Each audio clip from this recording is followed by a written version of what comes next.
My name is Anthony Smith.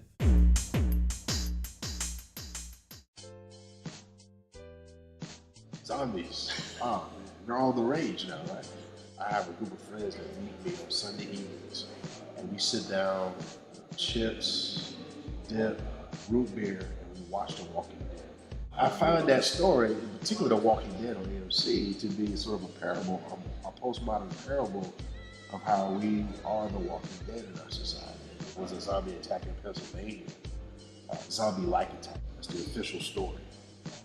So this gentleman was going around butt naked in his neighborhood.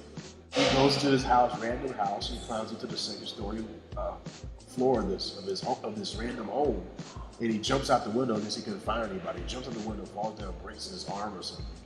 And he sees these women just, either they were jogging, just walking in the neighborhood. He just randomly walks up to this woman and starts gnawing on her head.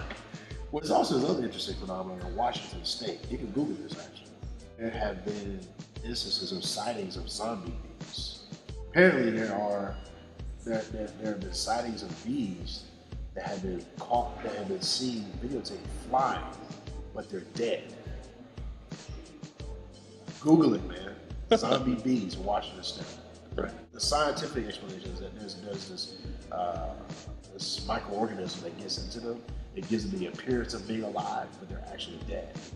It somehow controls their nervous system whenever they can actually fly while they're actually dead. It's like there's these random sort of events that occur in our culture where people are doing things like this. Either they've always happened or people just taking more notice about it. I'm really fascinated with that whole talk about zombies. So much so, a couple of months ago, I actually purchased Max Brooks' book, the Zombie Survival Guide. I can tell you the different levels of zombie attacks, right? You got 4 levels, right? You got level 1, which is like a handful of zombies or walkers. And they're you can pretty much handle them with hand-to-hand combat level. Usually level 2, you can probably handle that. But level 3 is when there's over dozens of them.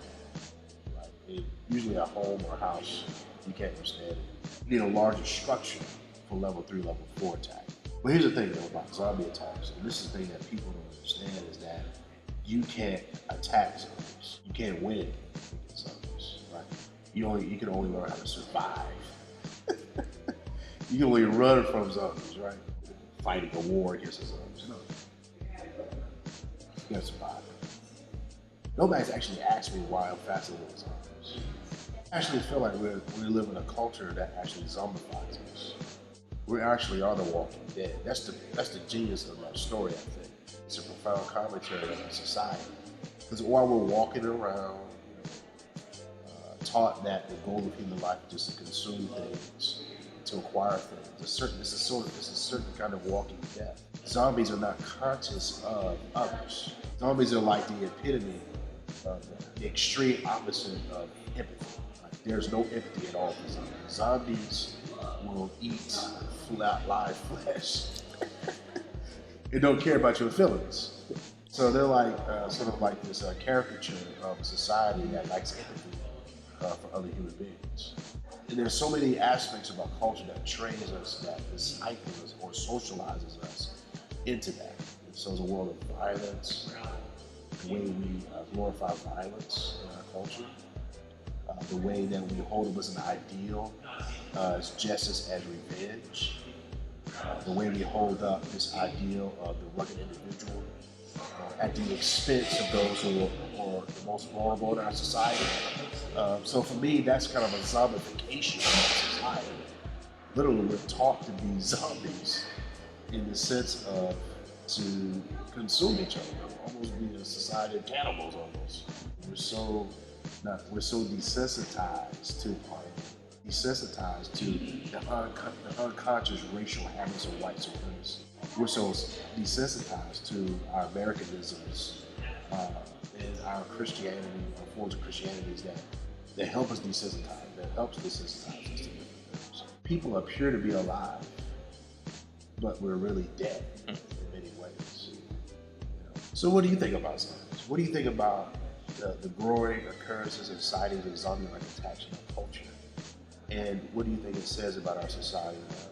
How do you think you could survive a zombie-like attack whether it's actual zombies attacking you or or you yourself. Ask yourself, are you a zombie right now? Are you living as though really dead to the world, so to speak?